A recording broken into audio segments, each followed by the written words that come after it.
ఇప్పుడే country delight యాప్ని download చేసుకోండి. Download the country delight app now. సంక్షేమ అభివృద్ధి అనే రెండు కళ్ళగా భావించే కూటమి ప్రభుత్వం కాబట్టి ఒక సుపరిపాలన ఇస్తా గత 18 నెలలుగా ఒక ప్రణాళికతో ముందుకు వెళ్తా ఉన్నాం. ఎందుకంటే ముఖ్యంగా మీకే తెలుసు ఎలాంటి రాక్షస పాలనలో గతంలో ఉన్నాము. ఒక జియో ఇస్తే కూడా, ఎందుకంటే పత్రికా సోదరులకు బాగా తెలుసు ఆ జియో ఇచ్చారో లేదో కూడా తెలియని పరిస్థితులు అప్పుడు. ఈ రోజున ఏదన్నా కూడా ఓపెన్ డొమైన్లో ఉండి ప్రతి ఒక్క క్యాబినెట్ అంశం కూడా వచ్చి పత్రికా సోదరులతో కూడా చర్చించి అన్నీ కూడా చెప్పేది, అంటే దమ్ముగా చెప్పే ప్రభుత్వం మాది. ఈరోజు దాదాపుగా 24 అంశాలతో క్యాబినెట్లో మేము ఎన్నో ఆమోదం పొందడం జరిగింది.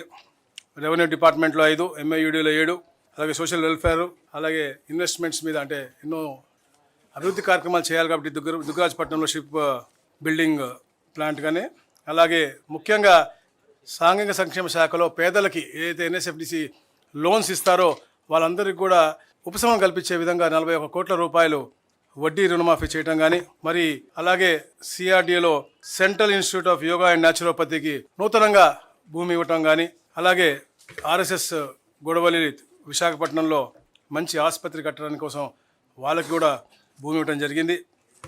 మరి ముఖ్యంగా ఏదైతే పవర్లో కూడా గవర్నమెంట్లో కూడా ఎక్కడ కూడా అంటే నష్టం జరగకూడదు, వాళ్ళు కూడా అంటే ఒక బాధ్యత రావాలి అని చెప్పే లక్ష్యంతో కూడా ఒక కార్యక్రమం చేసి ముందుకెళ్తా ఉన్నారు. డిసిప్లిన్ ఉండాలి కాబట్టి స్మార్ట్ మీటర్స్ కొన్ని ముందుగా గవర్నమెంట్ ఆఫీసుల్లో పెట్టాలని చెప్పే లక్ష్యంతో ఒక ప్రణాళికతో ముందుకు వెళ్తా ఉన్నారు. ఎందుకంటే అందరినీ చైతన్యపరచాలి, ప్రైవేటు కాకుండా గవర్నమెంట్ ఆఫీసులో డిసిప్లిన్ రావాలని చెప్పే లక్ష్యంతో ఒక కార్యక్రమం చేసడానికి విధంగా ముందుకు వెళ్ళారు. అలాగే విద్యుత్ రంగంలో జిఎస్డిపిలో 0.50 వరకు అదనపు రుణాన్ని పొందేందుకు కూడా ఆమోదం పొందడం జరిగింది. ఇట్లా ఎన్నో కార్యక్రమాలు చేసుకుంటూ ముఖ్యంగా అందరూ ఎదురు చూస్తుంటే డిస్ట్రిక్ట్ రీఆర్గనైజేషన్ దాని మీద సుదీర్ఘంగా మనం చర్చించడం జరిగింది. దానికి కూడా అన్ని ఫలితాలు కూడా మేము ముందు చెప్పబోతా ఉన్నాం. దాదాపుగా 17 జిల్లాల్లో మార్పుల కోసం మనం 9 ఇచ్చాము. 9 జిల్లాల్లో మార్పులు లేవు. విజయనగరం, పార్వతీపురం, మన్యం, విశాఖపట్నం, ఏలూరు, కృష్ణా, ఎన్టీఆర్, గుంటూరు, పల్నాడు, అనంతపురం తప్ప మిగతా 17 నియోజకవర్గాల్లో కూడా 17 జిల్లాల్లో కూడా మార్పులు వచ్చాయి.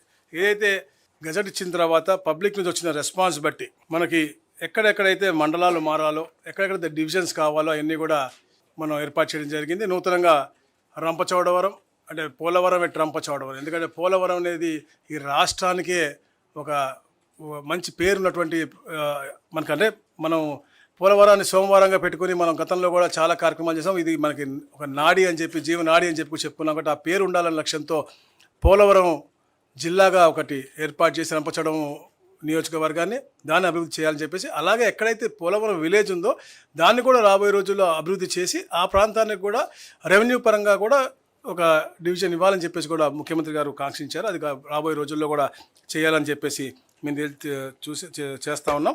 దాదాపుగా 25 మార్పులతో మనకి ఈ 17 జిల్లాలు మనం చేసాము.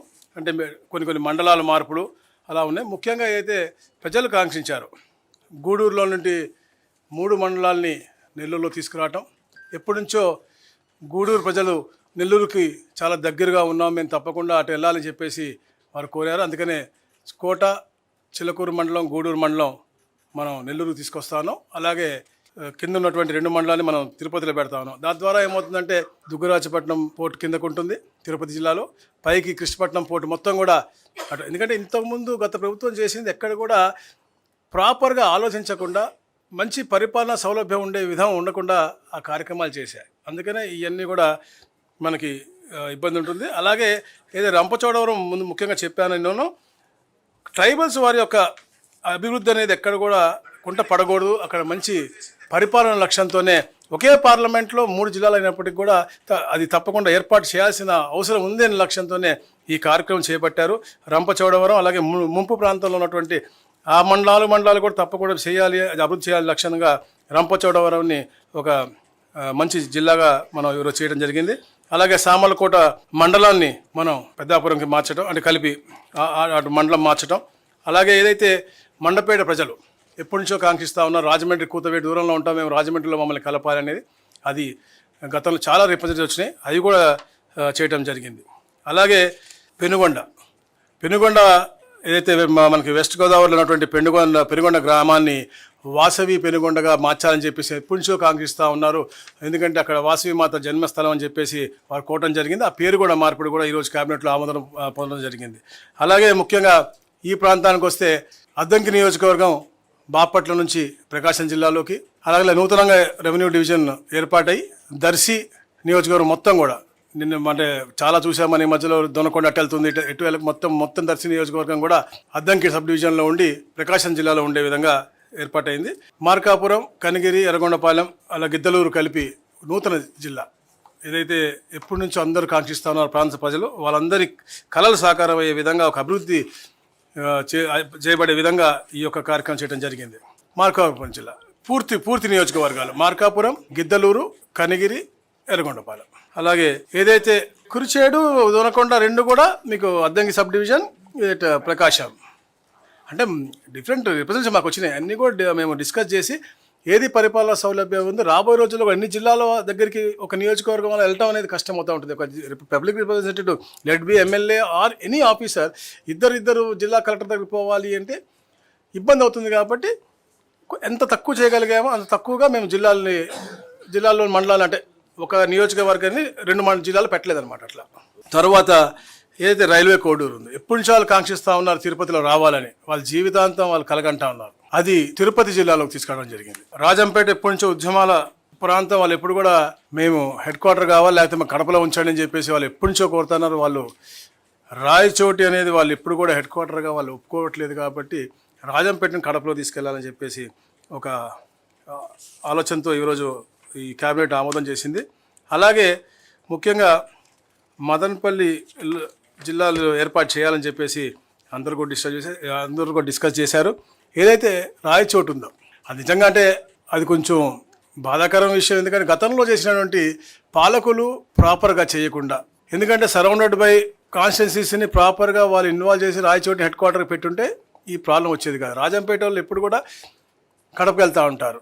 ఈ పొంగునూరు తీసుకెళ్ళి చిత్తూరులో పెట్టి దాన్ని ఇక్కడ కలపకుండా అంటే ఒక అసలు పరిపాలనా సౌలభ్యం లేనటువంటి విధానంగా కేవలం రాయచోటిగా పెట్టేటువంటి పరిస్థితి. కాకపోతే ఇప్పుడు మన రాయచోటిని సింగిల్గా ఒక నియోజకవర్గాన్ని ఒక డిస్ట్రిక్ట్గా ఇవ్వలేము. కాబట్టి అన్నమయ్య జిల్లా అలాగే అన్నమయ్య జిల్లాగా ఉండి హెడ్ క్వార్టర్ని మదనపల్లి మార్చడం జరుగుతూ ఉంది. రాయచోటి కూడా మదనపల్లి జిల్లాలో ఒక భూభాగంగా ఉంటుందని చెప్పేసి కూడా మీకు తెలియజేస్తూ ఉన్నారు. ఈ మరి ముఖ్యమైనటువంటి మార్పులు ముఖ్యంగా బనగానపల్లి ఒక సబ్ డివిజన్ ఏర్పాటు అవుతూ ఉంది. అలాగే అడ్డ రోడ్డు అనకాపల్లి జిల్లాలో ఒక సబ్ డివిజన్ ఏర్పాటు అవుతూ ఉంది. అలాగే రాజంపేట ఏదైతే సిద్ధవటమును మరియు ఒంటిమిట్ట ఉందో వాళ్ళు ఎప్పటి నుంచో కూడా మేము కడపతోనే ఉంటా ఉన్నాను. సో వాళ్ళని కూడా అక్కడే ఉండే విధంగా, అలాగే మడకశిర ఎప్పటి నుంచో కాంక్షిస్తూ ఉన్నారు ప్రజలు. అక్కడ అందరూ కూడా సపరేట్ రెవెన్యూ డివిజన్ కావాలని, ఎందుకంటే అది కొంచెం పక్కకు తోసినట్టు ఉంటుంది కాబట్టి అది కూడా చేసినటువంటి పరిస్థితి.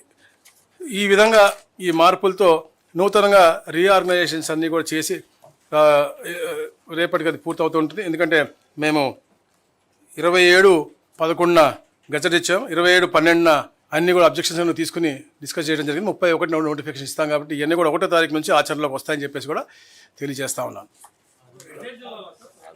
2 జిల్లాలు అలాగే ఆదోనిలో కూడా చిన్న మార్పు. ఆదోనిలో ఒక మండలం పెంచి ఆదోని 1, ఆదోని 2 అని చెప్పేసి అక్కడ కూడా ఏర్పాటు చేయడం జరిగింది. రాబోయే రోజుల్లో ఎట్లయినా అవసరం బట్టి ఇంకేమైనా ఉంటే కూడా అక్కడ మార్పు చేస్తామని చెప్పేసి కూడా చెప్పాము. మేము పూర్తయినాక ప్రశ్నలు తీసుకోండి. Polavaram, Madanapalle, Annamayya as it is ఉంటుంది కాబట్టి 28 అవుతుంది. మార్కపదే మదనపల్లి లేదు, అన్నమయ్య జిల్లా పేరు అట్నే ఉంటుంది. అన్నమయ్య రాయచోటి ఇవి భాగం head quarter is Madanapalle. It's like Annamayya at Madanapalle. You can write down as Annamayya at Madanapalle.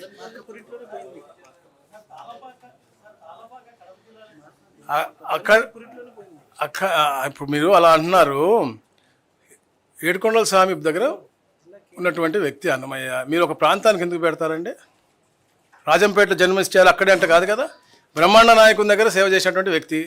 అందరూ అలా అనుకుని ఒక పేరు ఇవాళ ఎన్టీ రామారావు గారు ఎక్కడ జన్మించారండి? నిమ్మకూరులో. ఎక్కడిచ్చారండి? అట్లా మీరు చూసుకుంటే అలాంటివి చాలా ఉన్నాయి. అట్లా ఉండదు. వాళ్ళకి ప్రాముఖ్యత ఉన్నటువంటి వారు ఎక్కడైనా పెట్టుకోవచ్చు, అందుకనే పెట్టారు. పోలవరం ఉన్నటువంటి ప్రాంతం రావట్లేదు, పక్కనిస్తుంది. ఎందుకంటే ఎక్కడైతే రీహాబిలిటేషన్స్ జరిగినాయో, ఎక్కడైతే మనుషులు అందరు కూడా ఇక్కడ నుంచి అక్కడికి మార్చబడ్డారు. అక్కడ డెవలప్ చేస్తానో అక్కడ పెట్టాము. మదనపల్లి జిల్లా ఉండదు, Madanapalle head quarters, but it is Annamayya జిల్లా ఎట్ మదనపల్లి. 100% మీరు అడిగిన దాంట్లో ఉంది. ఏ ఎమ్మెల్యే కావచ్చు, ఏ మంత్రి కావచ్చు, వాళ్ళ హెడ్ క్వార్టర్ పోయేదని బాధాకరమైన విషయం.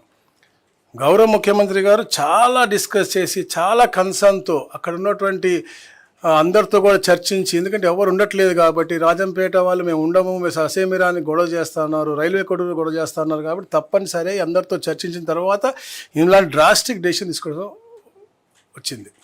రాంప్రసాద్ రెడ్డి గారు చాలా బాధపడుతూ ఉన్నారు, వారు అడుగుతూ ఉన్నారు, వారు అంటే ఎవరు కూడా కోరుకోరు వెళ్ళిపోతారు. అందుకని మీరు చెప్పినట్టుగా వారిని మళ్ళీ పిలిపించడం జరిగింది. ఇప్పుడు కూడా గౌరవ ముఖ్యమంత్రి గారు మళ్ళీ క్యాబినెట్ తర్వాత కూడా వారి రూమ్లోకి పిలిచి మాట్లాడి ఓదార్చన జరిగింది. తప్పకుండా అభివృద్ధి చేస్తాము.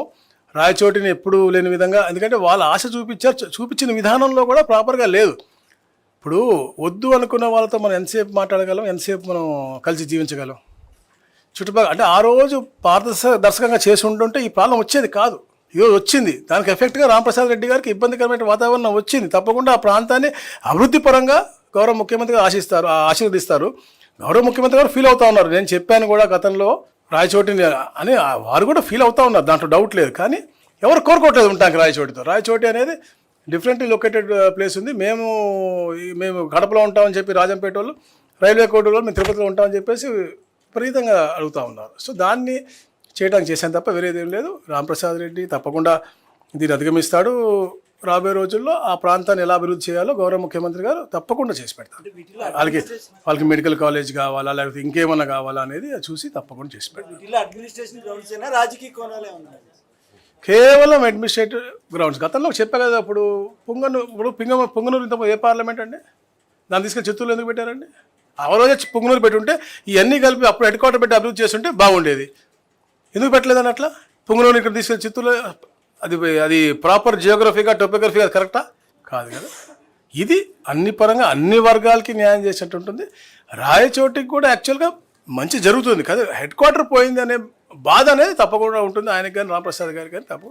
గౌరవ ముఖ్యమంత్రి గారు రాంప్రసాద్ గారికి 80% అన్యాయం చేయరు. అందుకనే వారిని కూడా పిలిచి మనం మాట్లాడడం జరిగింది. అది కాదండి, ఈ నిర్ణయాలు జిల్లాల పునర్విభజన, అదేవిధంగా మండలాల్లో ఏదైతే పరిపాలన సౌలభ్యంగా కొన్ని మార్పులు తీసుకొచ్చామో, మా ఉపసంఘం దాదాపు 5-6 సార్లు మేము కూర్చోడమే కాకుండా అనేక మంది ప్రజల దగ్గర నుంచి, ప్రజాప్రతినిధుల దగ్గర నుంచి వినతులు స్వీకరించి లోతుగా అధ్యయనం చేసి పరిపాలన సౌలభ్యమే కాకుండా ప్రజలు ఏ విధంగా కోరుకుంటున్నారు, వాళ్ళకు కూడా ఏ విధంగా దగ్గర అవుతుంది పరిపాలన అనే ఉద్దేశంతో దీని గురించి ఒక అవగాహన తెచ్చుకున్న తర్వాతే మేము గౌరవ ముఖ్యమంత్రి గారికి ఆ నివేదిక అందించాం. ఇందులో రాజకీయ కోణమో లేకపోతే ప్రత్యేకంగా ఒక నియోజకవర్గానికి ఇబ్బంది అవ్వడం అనేది కొంచెం ఇబ్బంది అయినా గౌరవ ముఖ్యమంత్రి గారు బాధ్యత తీసుకుని సంబంధించిన మంత్రి గారు రాంప్రసాద్ రెడ్డి గారితో కూడా ప్రత్యేకంగా ఆయన సమావేశమై ఆ ప్రాంతానికి మరింత అభివృద్ధి చేసే విధంగా మనం ఖచ్చితంగా ఒక మాట ఇద్దాం, దానికి నిలబడదాం. అయితే పరిపాలన సౌలభ్యంని బేస్ చేసుకుని వితౌట్ ఎనీ పొలిటికల్ ప్రెజుడిస్ చాలా క్లియర్గా, ఆనెస్ట్గా, ట్రాన్స్పరెంట్గా చేసిన ఎక్సర్సైజ్లో భాగంగా ఆ కాన్స్టిట్యున్సీ రాయచోటి నియోజకవర్గంలో జిల్లా హెడ్ క్వార్టర్స్ ఏదైతే ఉందో ఈ రోజున మదనపల్లికి షిఫ్ట్ చేయాల్సిన అవసరం వచ్చింది. కాబట్టి ఇందులో వేరే విధంగా ఆలోచించాల్సిన అవసరం ఎవరికి లేదు. తప్పకుండా ఆ స్థానికంగా ఉన్న ప్రజలందరికీ కూడా మేలు జరిగే విధంగా గౌరవ ముఖ్యమంత్రి గారు స్పందిస్తారని నేను భావిస్తున్నాను. సంక్షేమం, అభివృద్ధి, అదేవిధంగా భవిష్యత్తు, ఈ మూడింటిని దృష్టిలో పెట్టుకుని గౌరవ ముఖ్యమంత్రి గారు 2025లో మా కూటమి ప్రభుత్వం Telugu Desam party, Janasena party, Bharatiya Janata party ఏ విధంగా కేంద్రం నుంచి గౌరవ ప్రధానమంత్రి నరేంద్ర మోడీ గారి సహకారంతో మన రాష్ట్రంలో గౌరవ ముఖ్యమంత్రి గారు చంద్రబాబు నాయుడు గారు, అదేవిధంగా గౌరవ ఉప ముఖ్యమంత్రి గారు పవన్ కళ్యాణ్ గారు కలిసి ప్రభుత్వంలో చేస్తున్న అనేక కార్యక్రమాలు దిగ్విజయంగా ఏ విధంగా మనం 2025 సంవత్సరంలో పూర్తి చేసుకున్నామో వాటి గురించి క్యాబినెట్లో చివరిలో ముఖ్యమంత్రి గారు సహచార మంత్రులందరికీ కూడా తెలియజేయడం జరిగింది. దానికి పూర్తి వివరాలు మేము మీకు అందించబోతున్నాం. కానీ ఇందాక అన్నట్టు అభివృద్ధితో పాటు సంక్షేమం ఎన్నడూ లేని విధంగా 50,000 కోట్ల రూపాయలు ఈరోజు ఎన్టీఆర్ భరోసా పెన్షన్ల ద్వారా రాష్ట్ర ప్రజలకు అందించగలిగాం. 1వ తారీఖే కాదు, 1వ తారీఖు ఒక సెలవు అయితే ఒక రోజు ముందే ఆ కుటుంబాలకి చేర్చే విధంగా ఒక నిర్ణయం తీసుకున్నాం. అదేవిధంగా గ్రామ సచివాలయాలు, వార్డు సచివాలయాలు అయితే గతంలో ఆ ప్రభుత్వం కొంతవరకు సరైన ఒక సిస్టమ్ ఏర్పాటు చేయకుండా చేశారో ఆ మార్పు కూడా తీసుకొచ్చి ఈరోజు క్యాబినెట్లో స్వర్ణ గ్రామం స్వర్ణ వార్డ్ అనేది ఈరోజు మా క్యాబినెట్ దీనికి పూర్తిగా మద్దతు పలికింది. రాష్ట్రంలో ఉన్న రహదారులకి ఈ రోజు వరకు 1200 కోట్లు, అదేవిధంగా కొత్తగా 2500 కోట్ల రూపాయల వరకు మంజూరు చేసి రహదారుల మరమ్మతుల కోసం రాష్ట్ర వ్యాప్తంగా ఒక మంచి పరిపాలన తీసుకొచ్చే విధంగా ముందుకెళ్ళాం. సూపర్ 6 2025లో ఖచ్చితంగా సక్సెస్ చేయగలిగాం. ఎక్కడ కూడా రాజీ పడకుండా అర్హత ఉన్న ప్రతి కుటుంబానికి సంక్షేమం చేరే విధంగా గౌరవ ముఖ్యమంత్రి గారు ఒక పట్టుదలతోటి ఆర్థిక ఇబ్బందులు ఉన్నా కూడా మేము వీటిని అధిగమించాం. అదేవిధంగా డిప్యూటీ చీఫ్ మినిస్టర్ గారు పవన్ కళ్యాణ్ గారు మొట్టమొదటిసారి ప్రతి గ్రామంలో కూడా గ్రామ సభలు జరిగే విధంగా ఒకే రోజున పల్లె పండుగ అనే కార్యక్రమం తీసుకొచ్చి మరొకసారి చైతన్యాన్ని నింపారు. ప్రజాస్వామ్యం నిలబెట్టే విధంగా పంచాయతీరాజ్ వ్యవస్థని మరింత బలోపేతం చేసుకుంటూ ముందుకెళ్ళిన పరిస్థితులు మనం చూసుకుంటూ వచ్చాం. ఇన్ఫ్రాస్ట్రక్చర్లోనూ ఇన్వెస్ట్మెంట్లోనూ ఎక్కడ కూడా తగ్గకుండా మన రాష్ట్రంలో రావాల్సిన పెట్టుబడులు, ప్రత్యేకంగా విశాఖపట్నంలో మనకి గూగుల్ లాంటి సంస్థ వచ్చి డేటా సెంటర్ ఏర్పాటు చేయడం, ప్రపంచంలోనే అతి భారీ పెట్టుబడిగా ఈరోజు మనకు ప్రత్యేకత గుర్తింపు రావడం వలన నిజంగా మనందరం కూడా గర్వపడాల్సిన సందర్భం ఇది. అదేవిధంగా రాబోయే రోజుల్లో ప్రతి పౌరుడికి మరింత మెరుగైన సేవలు అందించే విధంగా ఈ వాట్సాప్ సర్వీసెస్ కానివ్వండి, టెక్నాలజీని కానివ్వండి, డేటా లేక్ ద్వారా ఖచ్చితంగా మనం ఇంకా ఇన్ఫర్మేషన్ టెక్నాలజీని ఉపయోగించాలని గౌరవ ముఖ్యమంత్రి గారు ఈరోజు చాలా స్పష్టంగా మా అందరికీ కూడా చెప్పడం జరిగింది.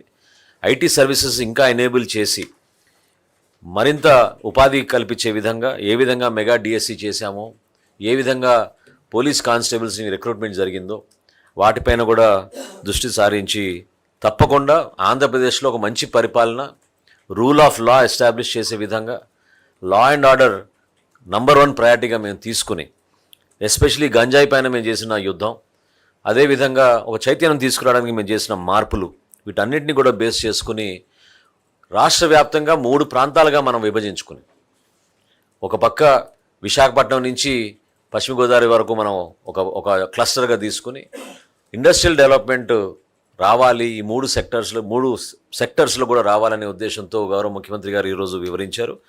రాయలసీమ ప్రాంతాల్లో ఏ విధంగా అభివృద్ధి తీసుకురాగలుగుతున్నాం, కేంద్రం నుంచి మాకు అందిన సహాయం, ప్రత్యేకంగా భారతీయ జనతా పార్టీలో ఉన్న నాయకత్వం ఏ విధంగా కొత్త రోడ్ల నిర్మాణం కూడా ప్రతిపాదించిందో, భారతదేశంలో ఎక్కడ లేని విధంగా మన రాష్ట్రానికి ఎక్కువగా ఆ రోడ్ కనెక్టివిటీ ద్వారా బెనిఫిట్ అయ్యేటట్టు మనం ముందుకెళ్తున్నాం అనేది గౌరవ ముఖ్యమంత్రి గారు వివరించారు. రాయలసీమలో ప్రత్యేకంగా తిరుపతిని ఒక ఇండస్ట్రియల్ హబ్గా చేసే విధంగా, నెల్లూరులో మనకున్న పోర్ట్స్ని మనం ఉపయోగించుకుని కొత్తగా ఏర్పాటు చేయబోయే పోర్ట్స్ కానివ్వండి, ఎయిర్పోర్ట్స్ కానివ్వండి, వీటన్నిటిని కూడా 2026 సంవత్సరంలో పూర్తి చేసుకుంటే మన రాష్ట్రానికి ఖచ్చితంగా స్వర్ణాంధ్రప్రదేశ్ దిశగా మనం ముందుకెళ్తామని ఈ సందర్భంగా గౌరవ ముఖ్యమంత్రి గారు మన రాష్ట్ర ప్రజలకి, అదేవిధంగా క్యాబినెట్లో ఉన్న మంత్రులందరికీ కూడా ప్రత్యేకంగా నూతన సంవత్సర శుభాకాంక్షలు తెలపడమే కాకుండా ఒక పట్టుదలతోటి, ఒక అంకిత భావంతో కలిసి పనిచేద్దాం, రాష్ట్రానికి మరింత మెరుగైన పాలన అందిద్దాం అనే సందర్భం ఈరోజు ప్రత్యేకంగా చెప్పడం మా అందరి బాధ్యత. కాబట్టి కూటమి తరఫున రాష్ట్ర ప్రజలకి కొత్తగా రాబోయే సంవత్సరంలో మరింత స్పీడ్ ఆఫ్ డూయింగ్ బిజినెస్ని మేము ఏ విధంగా తీసుకొచ్చామో, స్పీడ్ ఆఫ్ డెలివరింగ్ గవర్నెన్స్ కూడా ఆ విధంగానే తీసుకొచ్చి ఒక అద్భుతమైన మార్పు మన రాష్ట్రంలో తీసుకొచ్చే విధంగా మేము ముందుకెళ్తామని ఈ సందర్భంగా మీ అందరికీ కూడా తెలుపుకుంటాం.